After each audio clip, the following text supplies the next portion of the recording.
Exam में एक सवा महीना है, 7 दिन के लिए पोर्टल खोलना, क्या वजह है इसका? आखिर किसके लिए इतना दरियादिली दिखाया जा रहा? ये नॉन सीरियस हैं जो अंतिम दिन, फॉर्म भरने के अंतिम दिन रजिस्ट्रेशन करते हैं, अंतिम घंटों में रजिस्ट्रेशन करते हैं। तो मुझे ये समझ में नहीं आ रहा कि फॉर्म समाप्ति के लगभग 1.5 महीने बाद ये कौन से सीरियस कैंडिडेट हैं जिनके लिए पोर्टल खोला जा रहा है। क्यों खोला गया है ये पोर्टल? आयोग को इस पर स्पष्टीकरण देना चाहिए।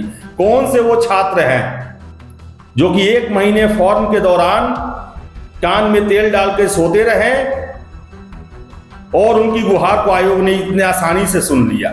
कौन है आखिर वो लोग?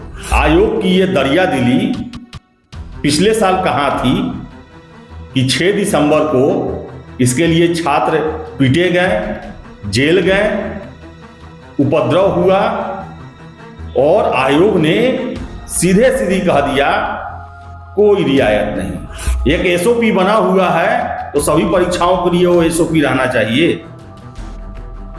एडीओ के लिए यह रियायत क्यों? नमस्कार, आप देख रहे हैं द बिहार टॉप में हूं आदेशपुरी। बीपीएससी के द्वारा अभी कुछ देर पहले ही एईडीओ यानी कि सहायक शिक्षा विकास अधिकारी को लेकर एक महत्वपूर्ण जानकारी दी गई है एग्जाम को लेकर।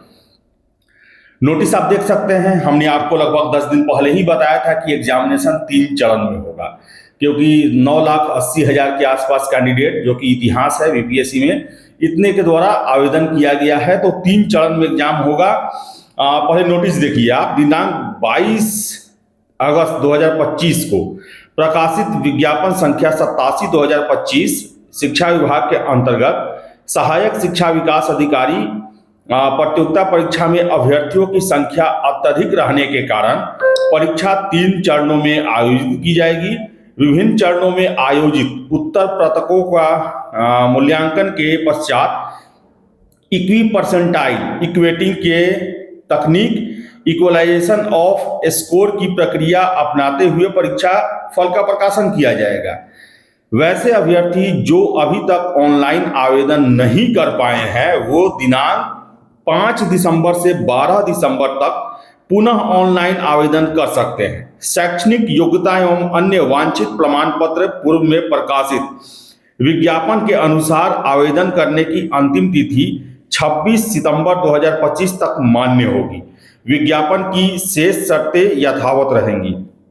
उक्त परीक्षा 3 चरणों में, जिसमें संभावना जो व्यक्त की गई है, पहला चरण 10, 11, 12 जनवरी और दूसरा जो टेंटेटिव चरण है वो है 13, 15 और 16 जनवरी को संभावित है। अब देखिए, बहुत सारा ये नोटिस जो है ये प्रश्न खड़ा कर रहा है।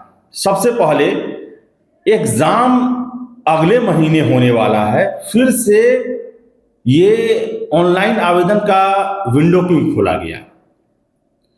आपको याद होगा बीपीएससी 70वीं 90,000 के आसपास कैंडिडेट फॉर्म डाले थे, फी नहीं जमा कर किए थे या फिर रजिस्ट्रेशन किए थे, चिल्लाते रह गए। आयोग ने उनके लिए 1 दिन के लिए भी विंडो नहीं खोला। लेकिन जो परीक्षा का 26 सितंबर को आवेदन करने का समय सीमा समाप्त हो गया, आपने उसमें भी 1 महीने का समय दिया था। अब जब एग्जामिनेशन डेट घोषित करने का समय आया तो आपने हफ्ता दिन के लिए खोल दिया। आखिर इसका वजह क्या है? इसका कारण क्या है? ऐसा भी नहीं है कि इसमें कम आवेदन हुआ, इसमें तो आवेदन रिकॉर्ड तोड़ है। आज तक इतना आवेदन कभी किसी भी परीक्षा जो कि बीपीएससी के द्वारा लिया जाता हो, उतना आवेदन आया ही नहीं। अब क्यों एग्जामिनेशन डेट देने की जगह पर एप्लीकेशन खोला गया है, अब तो ये आयोग ही जाने। लेकिन मेरा ये कहना है कि 70वीं के समय में वो 90,000 छात्रों का क्यों नहीं ध्यान दिया गया, जिसके लिए वो एग्जामिनेशन से पहले गुहार लगाते रह गए। 90,000 संख्या कम नहीं होती है, लेकिन आयोग ने नहीं सुना और एईडीओ में एकाएक से आपने खोल दिया, जबकि इसके लिए हमने नहीं देखा कि कोई भी छात्र या कोई भी किसी के द्वारा ये रिक्वेस्ट किया गया हो कि मैंने आवेदन नहीं कर पाया है, हमें दें। अब अलग बात है कि आयोग के पास पहुंचा होगा, लेकिन कितने छात्रों के द्वारा किया गया है, वो कौन से छात्र हैं जो कि और लोगों की नजर में नहीं है, सीधे सीधे वो आयोग को रिक्वेस्ट किए हैं। तो ये बड़ा ही आश्चर्य लग रहा कि फिर से जो है 7 दिनों के लिए पोर्टल खोला गया है उनके लिए। और हमने आपको आज से 10-12 दिन पहले ही बताया था कि 3 चरण में होगा, ये फिक्स हो गया है। एक चरण में तो होने वाला ही नहीं था, क्योंकि 9,80,000 के आसपास कैंडिडेट के आवासन की सुविधा बीपीएससी इनकार करते आया है। इनका कहना है कि मैक्सिमम हम 6 लाख तक व्यवस्था कर सकते हैं एक पारी में, और इसमें जो है वो परसेंटाइल अपनाया जाएगा, और वो विधि भी बताया गया है कि किस विधि से वो रिजल्ट का प्रकाशन करेंगे। क्योंकि देखा जाए तो 9,80,000 तो छात्र अभी ही फॉर्म भरे हैं, और 7 दिन के लिए पोर्टल खोला गया है, तो देखिए कितने लोग आवेदन करते हैं। और ऐसे में यह आंकड़ा बहुत ज्यादा पहुंचेगा, और सीधे एक एग्जाम के बाद 935 का चयन करना है।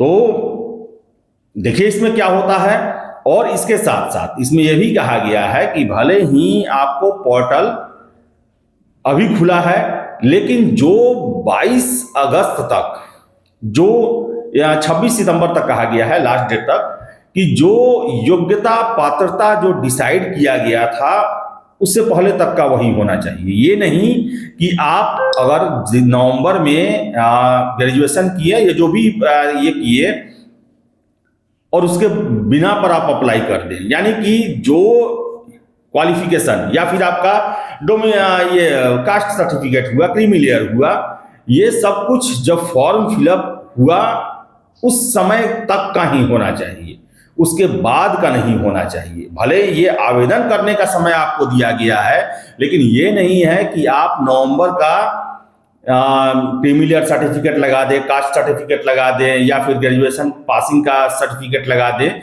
यानी कि ये सारा कुछ 26 सितंबर से तक का होना चाहिए, उससे पहले का होना चाहिए, ये इसमें कहा गया है।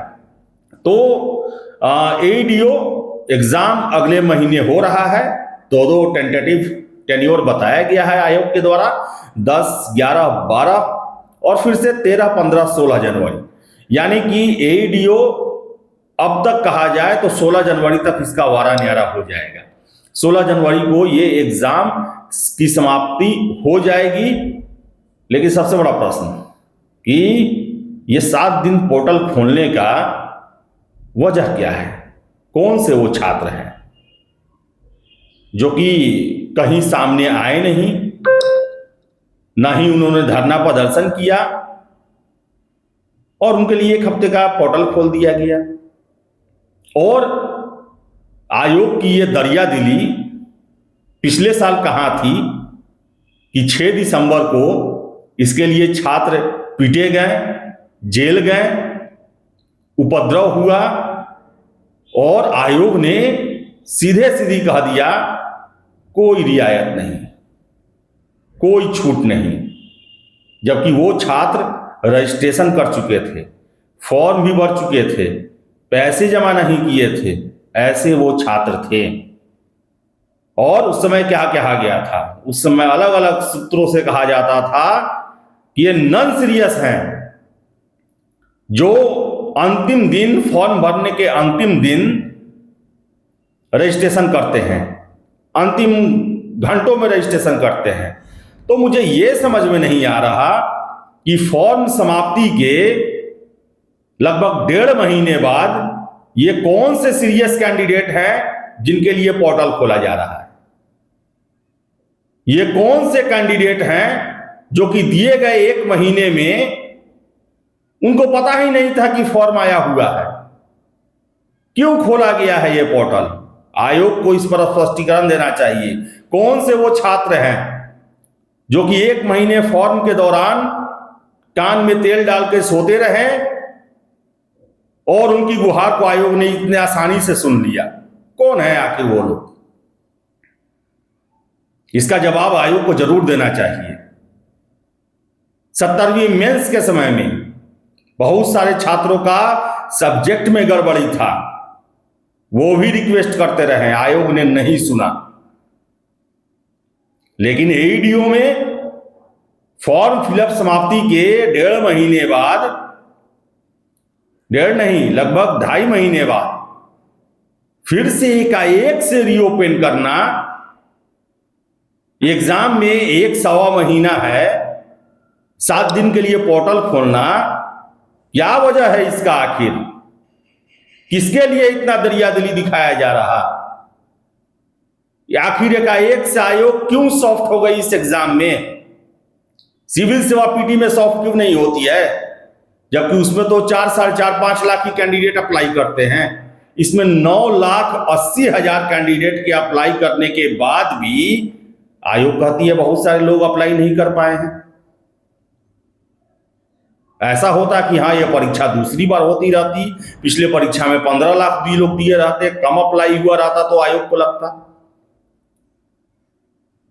क्या वजह था? 22 अगस्त से लेकर 26 सितंबर के बीच में बिहार में क्या बाढ़ आया था? बिहार में क्या प्रखंड पंचायत ऑफिस डूब गए थे? आखिर कौन सा प्रतिकूल मौसम आया था, स्थितियां बनी थी जिसके कारण छात्र अप्लाई नहीं कर पाए? आखिर वो छात्र कौन से हैं? कैसे उन्होंने इतना आसानी से आयोग तक अपना आवाज पहुंचा दिया बिना धरना प्रदर्शन या फिर सोशल मीडिया पर दबाव बनाए हुए, और आयोग उनकी बातों को भी सुन ली? जबकि 6 दिसंबर 2024 आप सभी को याद होगा, परसेंटाइल नॉर्मलाइजेशन के विरुद्ध में तो था ही, उसमें बड़ी संख्या में छात्र जो थे वो रीओपन विंडो करवाने के लिए आए थे। लाठियां चली थी, बेदर्दी से उन्हें मारा गया था बीपीएससी गेट के सामने। छात्र नेता दिलीप को गिरफ्तार करके हफ्ता 10 दिन रखा गया था जेल के अंदर। पता नहीं किसके लिए दरियादिली दिखाया जा रहा है, जब एक एसओपी बना हुआ है तो सभी परीक्षाओं के लिए वो एसओपी रहना चाहिए। एईडीओ के लिए यह रियायत क्यों? तो चलिए देखिए अब क्या आयोग इसके लिए तर्क देती है। लेकिन ये उन छात्रों के लिए 70वीं जितना बड़ा परीक्षा था, जितनी बड़ी संख्या में सीटें आई थी, उनके लिए ये सही, उनको ये देखकर अच्छा नहीं लगेगा। उनको ये लगेगा कि आयोग ने हम लोगों के साथ सौतेला व्यवहार किया। तो चलिए इस वीडियो में इतना ही। वीडियो पसंद आया लाइक शेयर करें, हमारे चैनल द बिहार टॉप को सब्सक्राइब जरूर कर लें। धन्यवाद।